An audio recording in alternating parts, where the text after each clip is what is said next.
In Italy, recent events may seem unconnected, but they aren't. A delegated law would give the government full control over strategic nuclear decisions, including via commissions.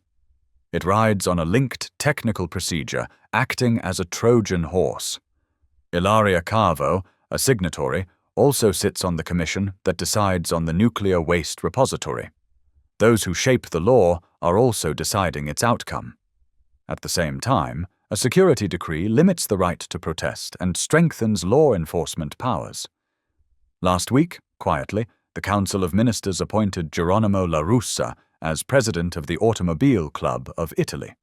He is the son of the Senate president and brother of Leonardo Apache La Russa, recently in the news over a serious accusation later dismissed. These are not isolated events. They point in the same direction. Delegation of power, concentration of authority, fewer checks and balances. The question remains, who truly decides, and who can still hold them accountable?